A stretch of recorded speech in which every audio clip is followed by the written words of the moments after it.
Triangle और हम समझाते हैं। देखिए जैसे ये एक इनिशियल पॉइंट है, इनिशियल पॉइंट ए है, उसका है 1 2 और -1 पॉइंट्स, और फिर एक पॉइंट बी है, उसका कोऑर्डिनेट्स है 3 2 2, 3 2 और 2। तो अगर आप ओरिजिन लीजिएगा ना कहीं, अगर आप कहीं भी ओरिजिन लीजिएगा तो ये पोजीशन वेक्टर होगा ए का, ये पोजीशन वेक्टर होगा बी का, तो ये होगा ए से बी वेक्टर। क्या आप समझ पा रहे हैं? A B vector. अब देखो जी, लगा दो यहाँ पे ट्रायंगल और वेक्टर एडिशन, क्या इन दोनों का सम इसके बराबर होगा? बोलो बोलो। यूजिंग ट्रायंगल लॉ, क्या इन दोनों का सम इसके बराबर होगा? R A vector plus A B vector, क्या ये आर बी वैक्टर के बराबर है? तो हो गया हम लोगों का R B A B vector is equal to R B vector में से आर ए वैक्टर को माइनस कर लेना है। तो आर बी वैक्टर हम लोग कितना लिखेंगे? 3 2 2 है, तो can we write this 3 I cap plus 2 J cap plus 2 K cap minus A 1 I cap 2 J cap minus K cap. Solve कर दो आंसर। क्या सही है ना? श्रेया वर्मा, श्रेया है ना? हाँ, कौन सा 2.05 ना Shreya? Yes sir. Particle P is in equilibrium on a smooth horizontal table under the action of the 4 horizontal forces. This. तो क्या निकाला हम लोग को? Find the value of alpha and F. Alpha और एफ का वैल्यू निकाल।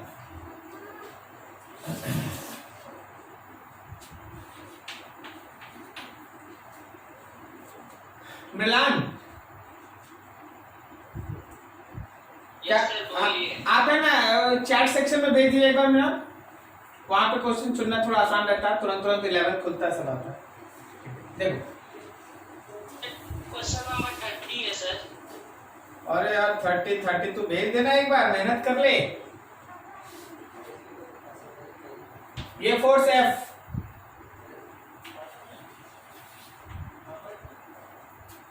ये 6 न्यूटन, इधर है भाई 5 न्यूटन, और नीचे भी है एक एफ। वैसे तो क्वेश्चन कहता है कि ये दोनों आपस में 90 है। अल्फा कौन सा है जी? जरा उसको बड़ा करके देख लेते हैं। अल्फा शायद ऊपर वाला एंगल है ना, ये वाला अल्फा है ना?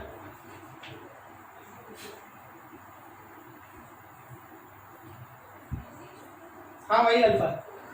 तो क्या यहां से यहां तक ये 90 माइनस अल्फा है? बोलो बोलो। Yes sir. हाँ ठीक, चलो बनाते हैं इसको। पूरा सिस्टम इक्विलिब्रियम में है तो अल्फा और एफ का वैल्यू चाहिए। कुछ नहीं करने वाले हम क्या करने वाले हैं ना, सारे फोर्सेस को कंपोनेंट्स में तोड़ देंगे, एक्स में और वाई में। अगर ये सिस्टम इक्विलिब्रियम में है तो सारा एफ का फोर्सेस, एक्स का फोर्सेस बैलेंस होगा और सारा वाई का भी फोर्सेस बैलेंस होगा। अगर वो इक्विलिब्रियम में है तो, क्वेश्चन में लिखा है इक्विलिब्रियम में है।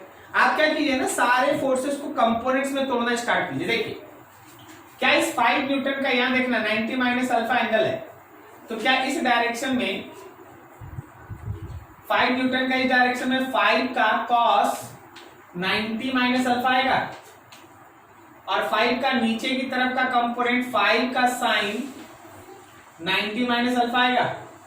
अब देखो ये 6 न्यूटन का ये एंगल अल्फा है, ध्यान रखिएगा ये एंगल अल्फा है। तो क्या 6 का इधर वाला कंपोनेंट 6 का कॉस अल्फा और ऊपर वाला कंपोनेंट 6 का साइन अल्फा आएगा? बोलो जी, समझ में आया क्या? Yes sir. हम इन सभी का एकदम सिस्टमैटिक यहाँ पे एक छोटा सा डायग्राम प्लॉट कर देते। देखो x है, y है, ये माइनस x है, ये माइनस y। अब गौर करना, 6 cos अल्फा 5 का cos 90 माइनस अल्फा, ये दोनों इधर लग रहा है। इधर कितना लग रहा है? 6 cos अल्फा प्लस 5 का cos 90 माइनस अल्फा को sin अल्फा लिख दे क्या? यस सर, लिख दीजिए। sin alpha, good. और ऊपर की तरफ कितना है? तो ऊपर की तरफ है 6 का sin अल्फा, ठीक है। अब नीचे देखो, नीचे नीचे में 5 sine 90 minus alpha, sine 90 minus alpha को कॉस अल्फा लिख दें। Yes sir. तो नीचे हो गया 5 का कॉस अल्फा और प्लस एफ भी तो काम कर रहा है और लेफ्ट हैंड साइड में एक एफ काम कर रहा है। ये रहा तुम्हारा फोर्सेस। अब अगर हम बोले कि ये इक्विलिब्रियम में है, तो ये इक्विलिब्रियम में रुका हुआ पॉइंट तभी रहेगा ना जब ये इसको बैलेंस कर दे और नीचे वाले ऊपर वाले को बैलेंस कर दे। क्या बोलता है, सही है?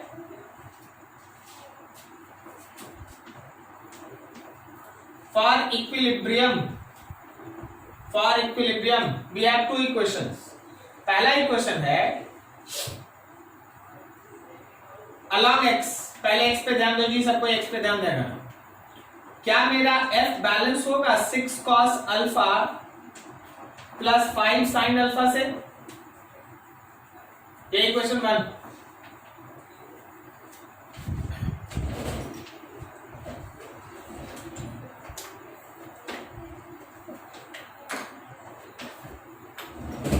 हाँ, और अलॉन्ग वाई सोचो, along Y F plus 5 cos alpha balance होगा 6 साइन अल्फा से। अच्छा, यहां से भी हम करते हैं। F is equal to 6 sine alpha minus 5 cos alpha is two. अब क्या करना है भाई, आपको इसको सॉल्व करना है। क्या कीजिए, दोनों का एलएचएस बराबर है तो आरएचएस को इक्वेट करके अल्फा निकाल लीजिए। क्लियर? और फिर अल्फा का वैल्यू एक में पुट करके एफ निकाल लीजिए। समझ में आया? Yes sir. बोलो बोलो, हाँ ना बोलो। अगर नहीं समझ में आया तो हम बना देंगे, कोई इशू नहीं है। बोलो।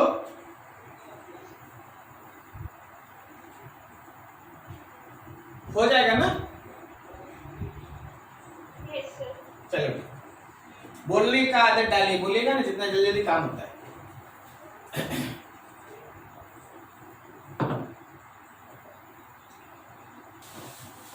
Yes sir. क्या होता है स्लोप? हमको कोई डिफरेंशियल नहीं चाहिए, एकदम लॉजिकल बात चाहिए। हाँ सर, ये इसको स्लोप है। जैसे घर में सीढ़ी चढ़ते हैं आप, कोई सीढ़ी देखेगा थोड़ा कम एंगल पे होता है, कोई सीढ़ी थोड़ा ज्यादा होता है। ठीक है? हाँ, स्लोप का मतलब क्या? देखिए, एक्चुअली हम लोग क्या पढ़ने जा रहे हैं, आपको पता होना चाहिए कि सर जो बोल रहे उसका मीनिंग क्या है।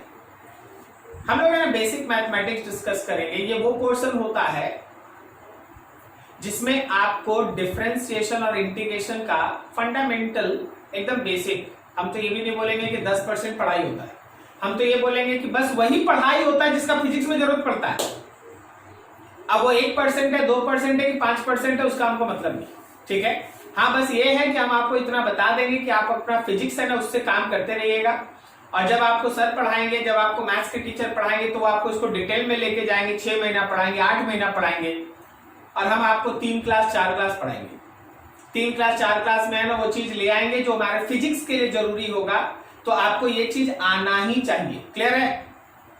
अब देख, इसमें हम लोग है ना 3 पार्ट में इसको डिस्कस करेंगे। एक तो हम लोग आज स्लोप के बारे में सीखेंगे, दूसरा उसके बाद आएगा डिफरेंशिएशन, और फिर थर्ड आएगा इंटीग्रेशन। यही फंडामेंटल चीज है जो हमको सिखाना है। ठीक है? और उसके बेसिस पे फिर उसके बाद आपका काइनेमेटिक्स स्टार्ट हो जाएगा, और काइनेमेटिक्स में इन सब के एप्लीकेशन से ही काम होता है। वैसे आप अभी से ही देखने लगिएगा काइनेमेटिक्स लगभग। ठीक है? तो अभी देखिए,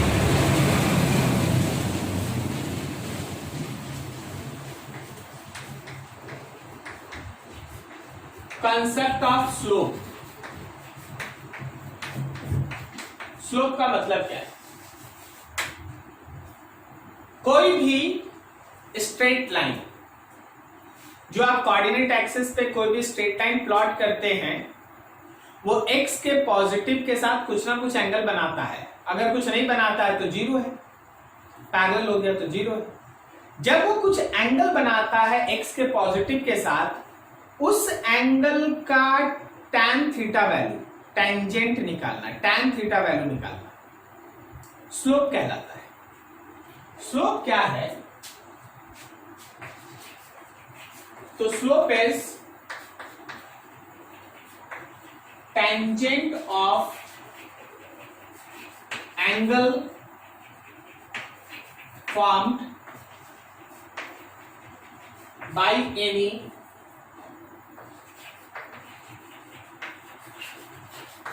straight line with positive x axis। Positive x axis के साथ कोई स्ट्रेट लाइन जो भी एंगल बनाता है उसका टेंजेंट वैल्यू स्लोप कहलाता है। बाहर से देखो, आराम से समझो। मान लो ये वाई एक्सिस है, ये एक्स एक्सिस है और ये एक लाइन, तो ये लाइन इस एक्स के पॉजिटिव के साथ एक एंगल बनाया, तो याद रखना कि इस लाइन का स्लोप हो गया tan थीटा। उस लाइन का स्लोप हो गया tan थीटा, करेक्ट? ठीक है, slope is equals to tan theta.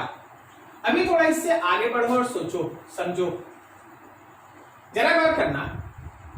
अब आप इस स्लोप पे ध्यान रखिएगा, स्लोप कितने तरह का, कैसे निकलता है, कब कैसे बनाते हैं, ये चीज। लेकिन स्लोप का मतलब क्या है कि कोई भी स्ट्रेट लाइन एक्स के पॉजिटिव के साथ जो एंगल बना रहा है उसका टेंजेंट वैल्यू फाइंड आउट कर लो, tan थीटा निकालो, वही स्लोप कहलाता है। क्लियर? नाउ सी दैट कभी कभी स्लोप पॉजिटिव और निगेटिव भी होता है। Slope can be positive, negative और जीरो। पॉजिटिव होता है, निगेटिव होता है, जीरो भी होता है। हम आपको तीन छोटा छोटा फिगर दिखाते हैं। देखिए, मान लीजिए ये वाई एक्सिस है भाई, ये एक्स एक्सिस है और आप यहां ऐसे लाइन खींच दिए, तो ये जो लाइन बना ऐसा है। दूसरा ग्राफ देखिए, आप वाई और एक्स लिए और आप लाइन ऐसे खींच दिए, ठीक है। और तीसरा है आप y और x लिए और लाइन आप ऐसे खींच दिए। अब तीनों मिलाइए, देखिए यहां पे जो थीटा बना वो 90 से छोटा है, लेकिन यहां x के पॉजिटिव के साथ जो आप एंगल लीजिएगा वो 90 से बड़ा है। और यहां पे तो आप देख रहे हैं x के पॉजिटिव के साथ जो आप एंगल लेंगे वो तो जीरो है। क्या बोलता है, सही जा रहे हैं? तो यहां पे जब हम लोग स्लोप लिखेंगे तो हम लोग लिखेंगे tan थीटा, और बिकॉज थीटा 90 से छोटा है तो स्लोप है पॉजिटिव। लेकिन यहां जब हम लोग स्लोप लिखेंगे तो हम लोग स्लोप लिखेंगे tan थीटा, और थीटा 90 से बड़ा है तो स्लोप है निगेटिव। और यहां जब हम लोग स्लोप लिखेंगे तो हम लोग लिखेंगे tan जीरो, और tan जीरो का मतलब जीरो। क्या बोलता है, समझ में आ रहा है क्या? तो स्लोप ध्यान रखना पॉजिटिव होता है, स्लोप नेगेटिव भी होता है और स्लोप जीरो भी होता है। स्लोप नेगेटिव कब होता है? स्लोप नेगेटिव, ये लॉजिकल बात है। या तो एक्स के पॉजिटिव के साथ जो एंगल ले रहा है वो 90 से बड़ा होना चाहिए, नहीं तो कोई कोई क्या करता है, अभी 10 मिनट में तुम ही इतना प्रैक्टिस कर लेगा तो सर देखिए सर इधर से एंगल है ना छोटा है ना सर, तो आप इसी को लिख दीजिए ना, tan थीटा लिख दो या tan फाई लिख दो, एक ही बात है। लेकिन जब tan फाई लिखेगा तो ये होगा 90 से छोटा, लेकिन खुद से सोचना पड़ेगा कि हम निगेटिव से लिए इसलिए माइनस साइन। क्या बोलता है, समझ में आ रहा? हम लोग 150 डिग्री इधर ले ले, हम लोग 150 डिग्री इधर ले ले, तो लिखेंगे ना tan 150, तो tan 150 का वैल्यू लिखेगा अपने आप माइनस आ जाएगा। tan 150 कितना होता है?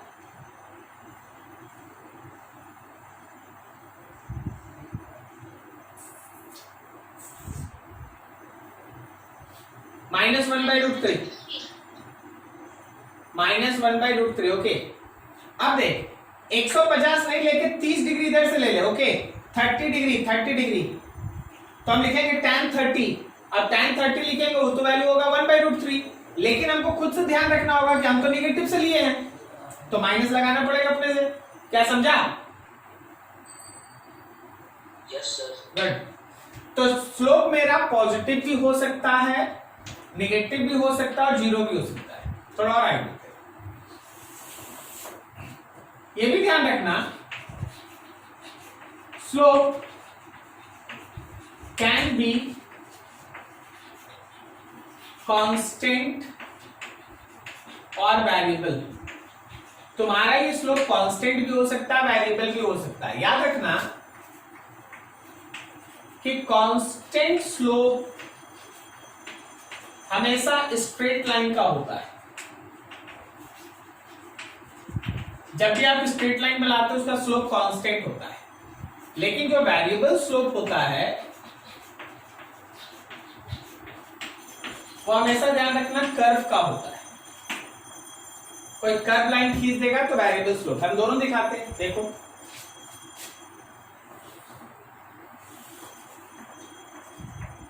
y है x है, आप यहां से एक लाइन खींचिए। अपने से सोचो, जितना एंगल यहां बना है वही एंगल तो यहां भी बना है और वही एंगल तो यहां भी बना है। क्या बोलता है, समझ में आ रहा है? हर जगह का बना हुआ एंगल है कांस्टेंट, तो हमेशा याद रखिएगा कि स्लोप होता है स्ट्रेट लाइन का कांस्टेंट।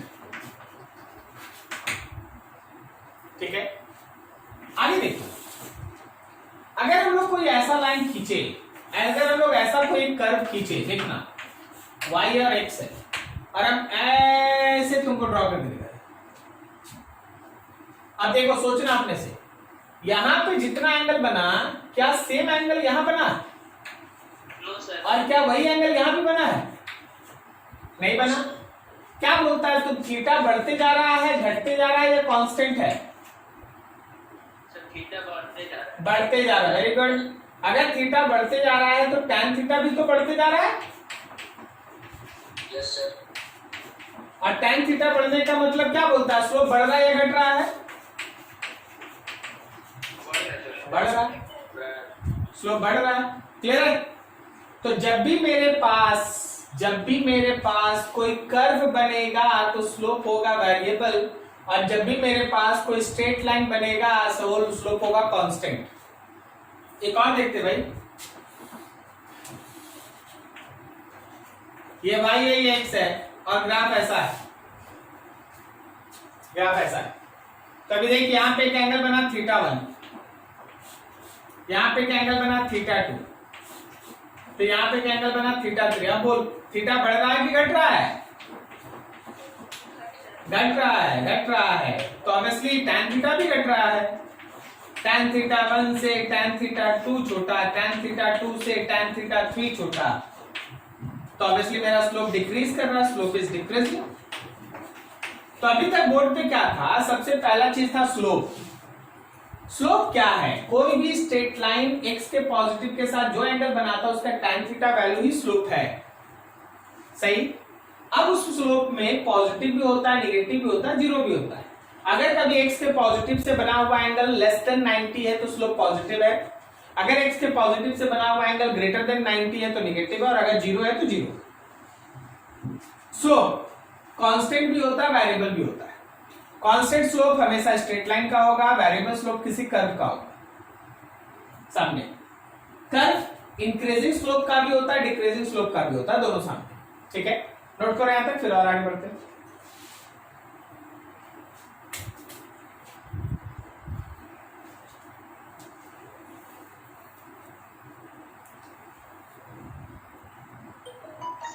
हाँ बोलो जी।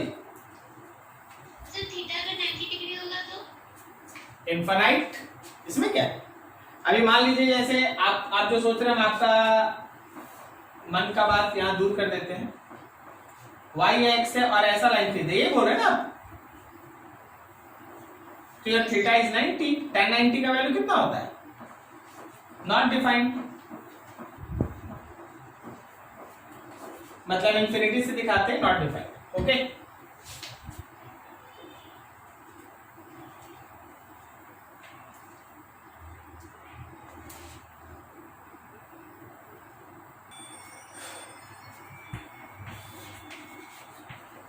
slope can be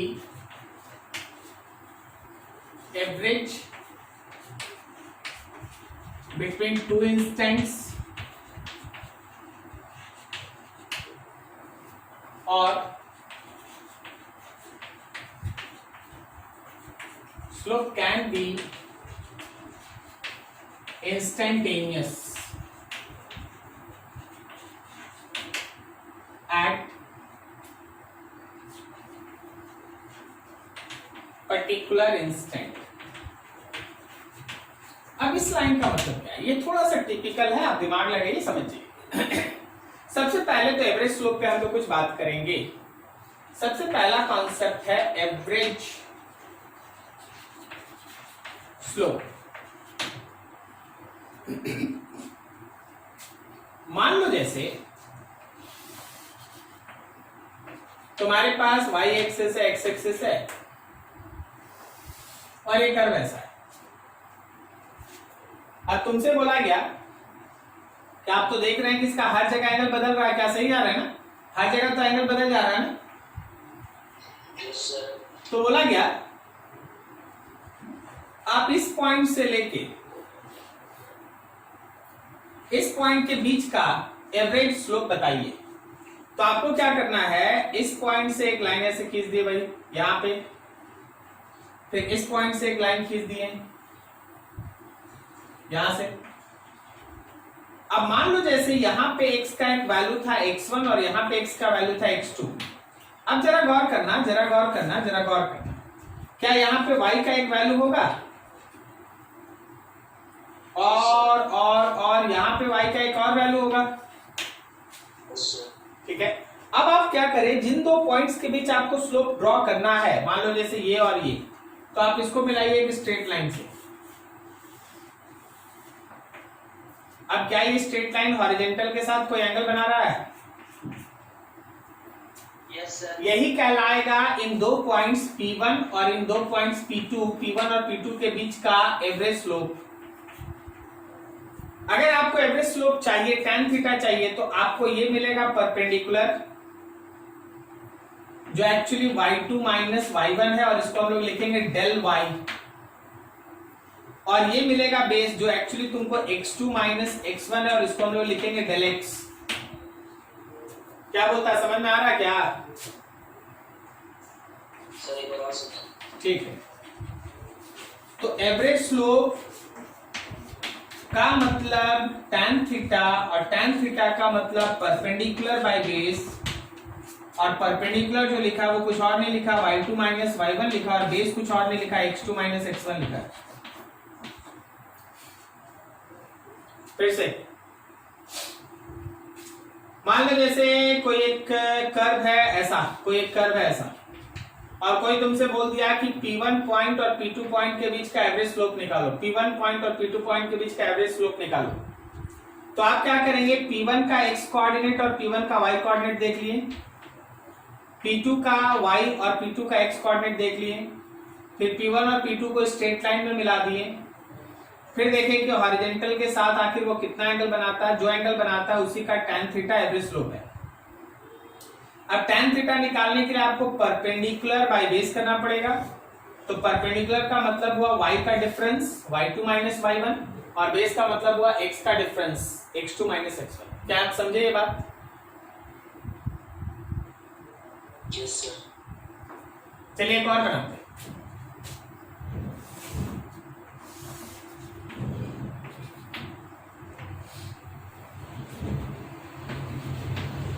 मान लो इस बार मेरा ग्राफ ऐसा होगा, ऐसा होगा, और हम बोलते देखो भाई A से लेके B तक,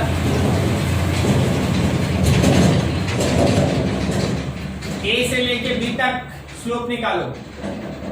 तो A के लिए ये रहता मेरा x कोऑर्डिनेट और ये रहता मेरा y कोऑर्डिनेट। फिर B के लिए ये रहता मेरा x कोऑर्डिनेट और ये रहता मेरा y कोऑर्डिनेट। सही जा रहे हैं? फिर A और B को हम मिलाते स्ट्रेट लाइन से और यहां से लेते थीटा। ये होता मेरा डेल y और ये होता मेरा डेल x, और हम लिखते हैं ऐसा कि average slope is tan theta is del y by del x। और हम एक चीज लिखते हैं कि this average slope is negative. क्या बोलता है, समझ में आया? Yes sir. Yes sir. ये वाला एवरेज स्लोप पॉजिटिव है कि नेगेटिव? पॉजिटिव। पॉजिटिव। लेकिन ये वाला एवरेज स्लोप कैसा है? नेगेटिव। क्या सबको समझ में आया बात? Yes sir. तो अगर हम लोग दो इंटरवल के बीच स्लोप को कैलकुलेट करते हैं तो एवरेज स्लोप होता है। लेकिन अगर आप उस इंटरवल को छोटा कर दीजिए, एकदम छोटा, तो वही एवरेज स्लोप अब इंस्टेंटेनियस के नाम से जाना जाता है। फिजिक्स में हम आपको कुछ सिंबल हम आपको अलग से बता देना चाहते हैं ताकि आप कंफ्यूज ना हो। देखो डेल क्या बताता है, डेल बताता है चेंज को, डिफरेंस को, ठीक है। फिर आता है ये डी आता है, डी आता है डिफरेंशियल चेंज। डिफरेंशियल चेंज का मतलब होता है स्मॉल चेंज। अगर छोटा चेंज दिखाना होगा तो स्मॉल चेंज। और फिर आता है ये डेल, और ये डेल होता है वेरी वेरी स्मॉल, ठीक है। तो कैपिटल डेल जो आप देख रहे हैं ना ये वाला, ये चेंज को दिखाता है, दो पॉइंट के बीच के डिफरेंस को दिखा देता है। स्मॉल डी जो होता है डिफरेंशियल चेंज होता है, स्मॉल चेंज होता है। और अगर ये डेल लगा तो this is very very small change. तो हम लोग इसमें नहीं जाएंगे डिफरेंशिएशन में, हम लोग यहां देखते हैं। और डेल तो आप देख ही रहे, डेल लग रहा है ना, डेल। अभी देखो आगे,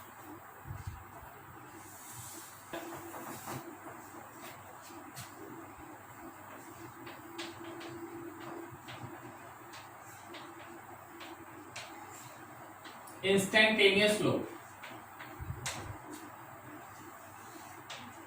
इसको थोड़ा लॉजिकली आपको समझना पड़ेगा। मान लीजिए y है, ये x है, और ऐसा ये कर, ठीक है। हम चाहते हैं कि इस खास इंस्टेंट पे आप स्लोप निकालें। तो देखिए अगर आपको उस खास इंस्टेंट पे, देखिए हर जगह यहां इंटरवल दिया हुआ है, वहां एक खास इंस्टेंट का बात। अगर आपको उस खास इंस्टेंट पे स्लोप निकालना होगा तो आपका प्राइम कंसर्न क्या होता है कि आपको एक टेंजेंट बनाना चाहिए। आपको यहां पे एक टेंजेंट ड्रॉ करना चाहिए,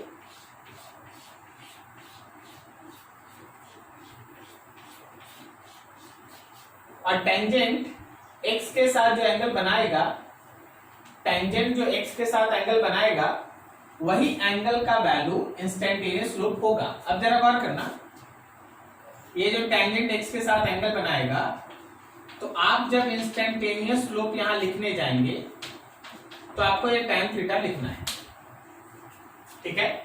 एंगल फॉर्म्ड बाय टेंजेंट, ये जो टेंजेंट है ये टेंजेंट P पॉइंट पे, tangent at P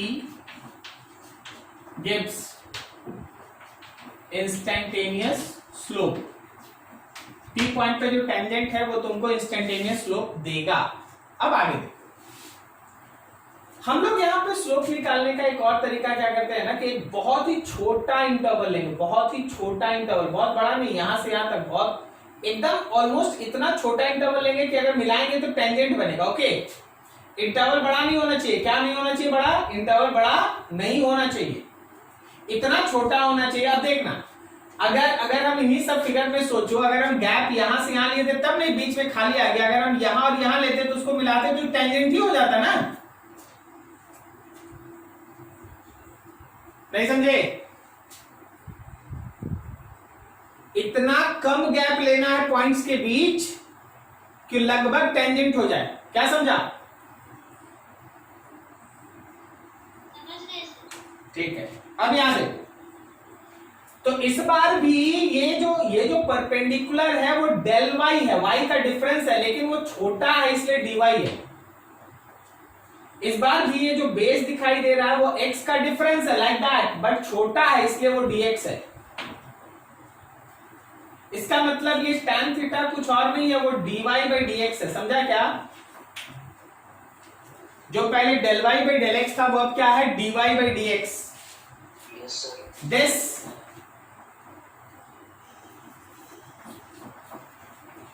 this instantaneous slope is dy by dx and this dy by dx is called rate of change of y with respect to x, and this dy by dx is called rate of change of y with respect to x. जो हमारा dy by dx है वो rate of change of y है x के respect में, जो मेरा dy by dx है वो rate of change of y है विथ रिस्पेक्ट टू x. इसी को कहते हैं इंस्टेंटेनियस स्लोप, और यहीं से स्टार्ट होता है डिफरेंशिएशन. क्या आपको यहाँ पे बोर्ड पे लिखा हुआ कोई भी चीज या प्रीवियस जो आप पढ़े उसमें कोई डाउट है? क्योंकि यहां से डिफरेंशिएशन स्टार्ट हो रहा है लगभग. ठीक है, नोट करो इसको बढ़िया से, नोट करो इसको अच्छे से. सर dy by dx कैसे लिखे सर? हाँ बता रहे, बिल्कुल बता रहे. हम बोले क्या ना कि इस बार ये इंटरवल काफी क्लोज है, ए और बी काफी क्लोज है, समझे जी? ए और बी नजदीक होगा ना तो जब मिलाइएगा ना तो टेंजेंट बन जाएगा. अरे देख, एक यहां रखेगा एक यहां रखेगा तो जब मिलाएगा तो बीच में गैप आएगा, लेकिन अगर पॉइंट काफी क्लोज, अब देखो यहां और यहां को अगर मिलाएंगे तो टेंजेंट ही ना बन रहा है. Yes sir. तो छोटा गैप होने की वजह से चेंज हम बड़ा नहीं लिख रहे हैं, बड़ा चेंज नहीं लिख रहे हैं. जब बड़ा चेंज लिखते तो डेल लगाते, तो छोटा चेंज में डी लगाए. D Y actually del Y की जगह पे है, ठीक है सर. और D X actually del X की जगह पे है. तो perpendicular by base dy by dx, and that dy by dx is called instantaneous slope. Clear है? Yes sir. यस. नोट करो फिर आगे.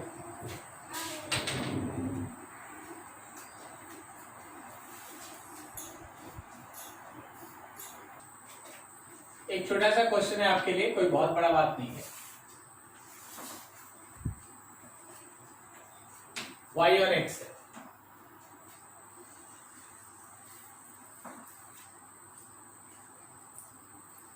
यहां एक पॉइंट है a, यहां एक पॉइंट है b, ये एक पॉइंट है c, यहां एक पॉइंट है d और यहां एक पॉइंट है e. तुमको हर जगह स्लोप का साइन बताना है, ए पे, बी पे, सी पे. Instantaneous slope. Okay, instantaneous slope. बताओ ए पे स्लोप कैसा है, पॉजिटिव है, नेगेटिव है या जीरो है?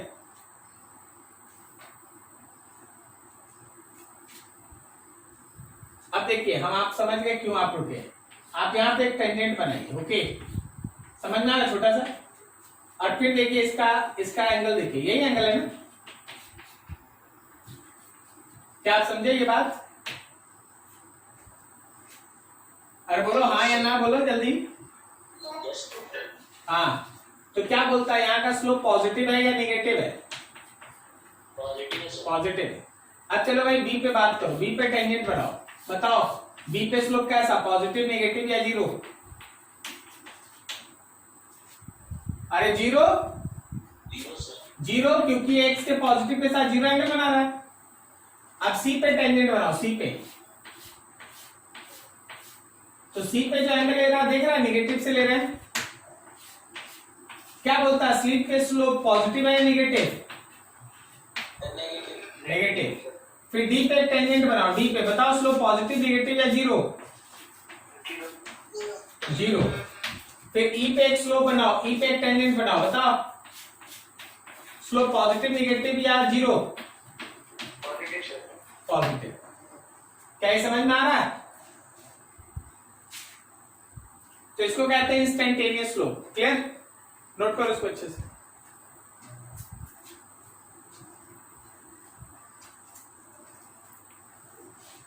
देखो यार ध्यान से.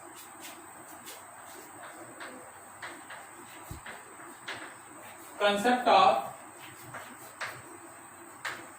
differentiation.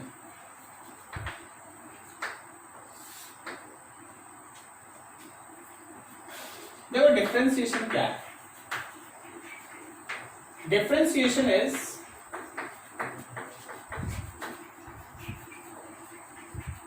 mathematical process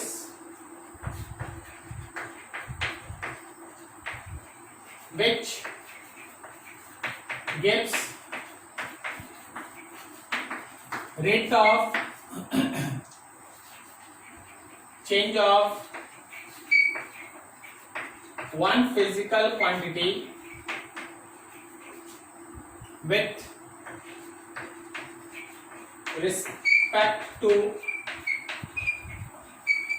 other physical quantity. Differentiation एक मैथमेटिकल प्रोसेस है which gives rate of change of one physical quantity with respect to other physical quantity. ठीक है, जैसे इसका मीनिंग क्या है? जब आप लिखते हैं dy by dx, जब आप लिखते हैं dy by dx, ये तुमको बताता है कि rate of change of y with respect to x, ये y के चेंज होने का रेट बताता है x के रिस्पेक्ट में। ये y के चेंज होने का रेट बताता है x के रिस्पेक्ट में। So it is called dy by dx, rate of change of y with respect to x। Similarly थोड़ा और आगे बढ़ो, इसी dy by dx को हम लोग लिखते हैं differentiation of y with respect to x। y का डिफरेंशिएशन x के रिस्पेक्ट में, y का डिफरेंशिएशन x के रिस्पेक्ट में, dy by dx। अब हमारे पास आइए आप थोड़ा और क्लियर होइए कि आखिर हमारे फिजिक्स में सबसे ज्यादा यूजफुल डिफरेंशिएशन आप किन किन क्वांटिटीज का करते हैं। तो तीन मोस्ट इंपॉर्टेंट जिस पे आपका अगला चैप्टर बेस्ट होगा, दैट इज काइनेमेटिक्स। तो आप एक एक चीज देखते जाइए। अगर हम लोग x का डिफरेंशिएशन टाइम के रिस्पेक्ट में करें, dx by dt का मतलब क्या हुआ, ऊपर से मिलाओ। देखो ये क्या है, तो rate of change of position, rate of change of position मान लो x with respect to time है t। अब तुम ही सोचो, पोजीशन का टाइम के रिस्पेक्ट में जो रेट ऑफ चेंज है उसको तुम किस नाम से जानता है? वेलोसिटी। वेलोसिटी, आप इसी को वेलोसिटी कहते हैं, आप इसी को वेलोसिटी कहते हैं। तो आप ये भी याद रखिएगा कि dx by dt का मतलब हो गया, जैसे अभी आप बोल रहे थे, बिल्कुल सही बोल रहे थे, differentiation of x with respect to time t, and this is called velocity. इसी को आप वेलोसिटी कहते हैं। कोई भी पोजीशन, कोई भी, मान लो जैसे हम ही है, मान लो जैसे हम ही, अब हम यहां खड़े हो जाए, मेरा पोजीशन समय के साथ बदलेगा नहीं। अच्छा, मेरा पोजीशन अगर समय के साथ नहीं बदलेगा तो मेरा वेलोसिटी कितना है? 0 है। अब अगर हम स्लोली मूव करते तो मेरा पोजीशन टाइम के साथ बहुत स्लोली चेंज कर रहा है, मेरा पोजीशन समय के साथ बहुत स्लोली चेंज कर रहा है, तो मेरा वेलोसिटी कम है। अब अगर हम बहुत फास्ट मूव करते तो मेरा जो पोजीशन है वो समय के साथ तेजी से चेंज करता है, तो मेरा वेलोसिटी ज्यादा है। क्या लॉजिक समझ में आ रहा है क्या हो रहा है? तो दिस इज डिफरेंशिएशन स्टार्टिंग है, थोड़ा ध्यान रखते रहना। अगला देखो, next is dv by dt, rate of change of velocity with respect to time. किस नाम से आप जानते हैं इसको? किस नाम से जानते हैं आप इसको? एक्सेलरेशन। Very good, acceleration. और dv by dt को हम लोग क्या नाम से लिख सकते हैं? हम लोग लिख सकते हैं differentiation of velocity with respect to time, differentiation of velocity with respect to time। ठीक है, dv by dt differentiation of velocity with respect to time। तो ये चीज हमारे पास है। चलो एक और, मैकेनिक्स में एक और चीज बहुत famous, dp by dt, this is rate of change of momentum with respect to time. बोलो जरा, rate of change of momentum with respect to time किस नाम से जानता है तुम लोग? अरे न्यूटन का second law of force, Newton का second law of force. Clear है? तो तो ये सब जो आप पढ़ रखे हैं ना, फोर्स पढ़े हैं, वेलोसिटी पढ़े हैं, एक्सेलरेशन पढ़े, ये सब डिफरेंशिएशन है, ठीक है। वेलोसिटी का डिफरेंशिएशन टाइम के रिस्पेक्ट में एक्सेलरेशन है, पोजीशन का डिस्प्लेसमेंट का, पोजीशन या डिस्प्लेसमेंट का differentiation with respect to time velocity है। तो हर चीज है। अब यहां तक नोट करो, अब इसके बाद इससे आगे बढ़ेंगे।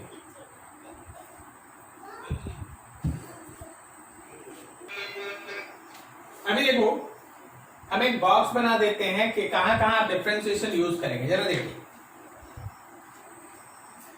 सबसे पहला तो सबसे इंपॉर्टेंट होगा, वेलोसिटी निकालने के लिए आप पोजीशन का टाइम के रिस्पेक्ट में डिफरेंशिएशन करेंगे। एक्सेलरेशन के लिए आप वेलोसिटी का टाइम के रिस्पेक्ट में डिफरेंशिएशन करेंगे। फोर्स के लिए मोमेंटम को टाइम के रिस्पेक्ट में डिफरेंशिएट करेंगे।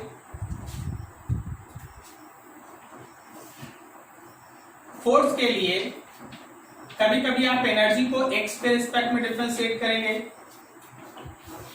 फोर्स के लिए कभी कभी आप वर्क को भी एक्स के रिस्पेक्ट में डिफरेंशिएट करेंगे।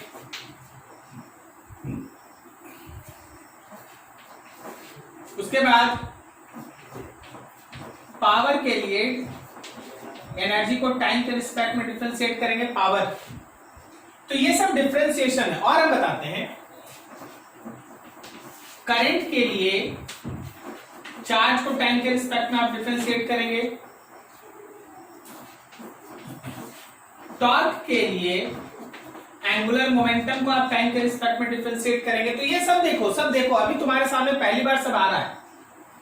ये सब डिफरेंशिएशन से बनेगा, समझे। आपको एक को दूसरे क्वांटिटी के रिस्पेक्ट पे डिफरेंशिएट करना पड़ेगा, तो तीसरा मिलेगा। जब आप पोजीशन को टाइम के रिस्पेक्ट में डिफरेंशिएट कीजिएगा तो आपको भी मिलेगा। तीन चीज है ना इसमें, पोजीशन है, टाइम है, भी है। वेलोसिटी चाहिए तो पोजीशन को टाइम के रिस्पेक्ट में डिफरेंशिएट करो। अब यहां भी तीन है, एक्सेलरेशन है, वेलोसिटी है, टाइम है। वेलोसिटी को टाइम के रिस्पेक्ट में डिफरेंशिएट करेंगे तब जाके एक्सेलरेशन मिलेगा। तो हर जगह तीन तीन चीज है। एक क्वांटिटी को दूसरे क्वांटिटी के रिस्पेक्ट में डिफरेंशिएट कीजिएगा तो तीसरा मिलेगा, ठीक है। सब जगह वही लिखो। क्लियर हो रहा है, समझ में आ रहा है। तो अब दिमाग में एक बात आता है, डिफरेंशिएशन तो हमको पता चल गया कि हाँ इसको करेंगे तो ऐसे आएगा, लेकिन करेंगे कैसे, डिफरेंशिएट करेंगे कैसे। अब यही तुम्हारा मैथमेटिक्स और फिजिक्स में थोड़ा अंतर है। मैथमेटिक्स क्या करेगा, हर एक फॉर्मूला डिराइव करके तुमको बताएगा कि हाँ ये फॉर्मूला आया कैसे। और फिजिक्स में हम क्या करेंगे, सीधा फॉर्मूला लिखेंगे। जो मेरे काम का फॉर्मूला, हम फॉर्मूला लिख देंगे, तुम याद कर लेना, उसी से काम होगा। बात समझ में आया? ठीक है। तो देखो, कुछ हम लोग इंपॉर्टेंट फॉर्मूला डिफरेंशिएशन का आज कर लेते हैं ताकि समझ में आ जाए कि हाँ हो क्या रहा है।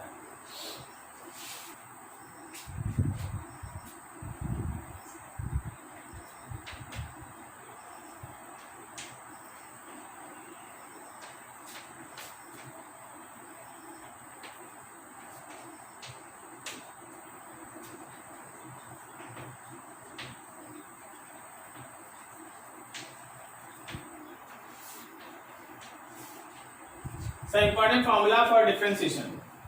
सबसे पहला, अगर आप x पे पावर n को डिफरेंशिएट करते हैं, x पे पावर n को डिफरेंशिएट करते हैं, याद रखिएगा पावर आगे कर देना है, पावर में से एक माइनस कर देना है। पावर आगे कर देना है, पावर में से एक माइनस कर देना है। जैसे एग्जांपल देखो,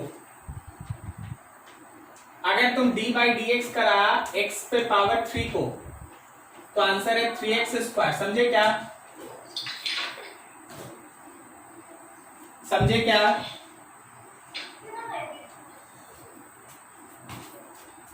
अगला एग्जांपल, अगर आप डिफरेंशिएट किए हैं x पे पावर 6 को, तो आंसर है 6x पे पावर 5। समझे क्या? ऊपर वाले पे ध्यान लगाइए भाई, पावर आगे आ जाएगा और पावर में से एक माइनस हो जाएगा। समझे?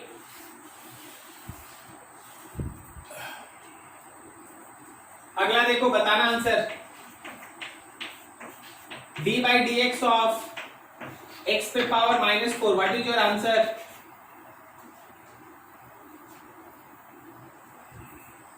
सर 1/√4। पावर आगे और पावर में एक और माइनस। अब बोल, क्या दिक्कत है? यस सर, वही वही कैसे? वही अगला एग्जांपल, आंसर बताइएगा जी, आंसर बताइएगा। डी बाई डी टी लिख दिए हैं, 1 बाई टी पे पावर 3 लिख दिए, तो क्या हम इसको D by D T of T पे पावर -3 लिख सकते हैं?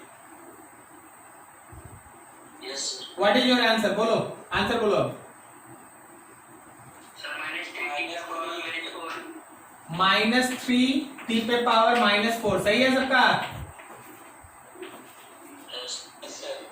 ठीक है, जल्दी जल्दी हमको आंसर बताते चलना। अब अगर हम डी बाई डी टी करते हैं टी पे पावर 6 का, what is your answer? 6 T पे पावर 5। अगला एग्जांपल बताना। अगर हम डी बाई डी टी करते हैं, अगर हम डी बाई डी टी करते हैं 1 बाई रूट टी का, रूट टी, तो क्या ये D by D T of T पे पावर -12 है? तो -12 आगे और एक और माइनस लगा दो तो -3/2 हो जाएगा। Yes sir.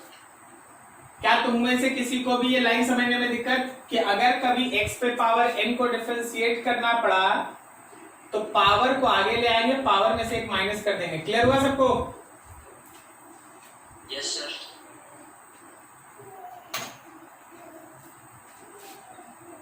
Second form, second में तुमसे बोला गया कि अगर आप डिफरेंशिएट करते हैं कांस्टेंट और x पे पावर n को, तो कांस्टेंट बाहर और x पे पावर n का डिफरेंशिएशन, कांस्टेंट बाहर, पावर आगे और पावर में से एक और माइनस, पावर आगे और पावर में से एक और माइनस।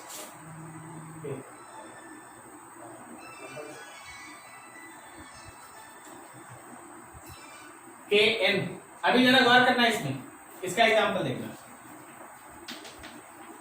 अगर हम D by D x of 3x पे पावर 4 करें, देख 3 है कांस्टेंट की जगह, x है n, तो पहले 3 को बाहर निकाल दो, कांस्टेंट को बाहर निकाल दो। तुमको डिफरेंशिएशन केवल x पे पावर 4 का करना है, और x पे पावर 4 का डिफरेंशिएशन कैसे करेंगे? पावर आगे करके पावर में से एक माइनस कर देंगे। So overall your answer is 12x cube. समझे क्या आप? Yes sir. अब आपको इसको देख के एक बार में आंसर बताना, इतना बड़ा नहीं जाना चाहिए, आपको देख के एक बार में आंसर बताना। बताइए D by D x of 2x square, what is your answer? What is your answer? Sir 4x। Very good, 4x, very good. 2 बाहर, फिर 2 आगे, यहाँ 1, so your answer is 4x। एकदम एक लाइन में बता देना है, अच्छा जा रहा है। अब बताओ D by D T of 4 by T square, तो सबसे पहले इसको सजा धजा के लिख देते हैं ना, टी पे पावर -2 कर देते हैं ना। अब बोलो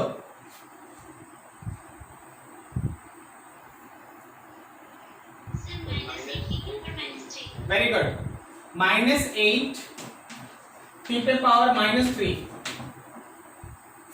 क्या सबको समझ में आया? Yes sir. Yes sir. किसी को कोई दिक्कत इसको समझने में? No sir. अगला example, D by D T of 4 T पे पावर 3/2। बोलो आंसर।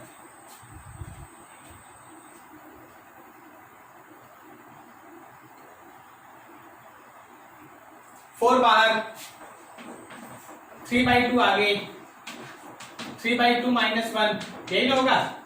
2 से ये कटा 2 टाइम्स, 6 टी पे पावर 3/2 -10, -1/2 आएगा, -1/2 पे 1/2, 1/2।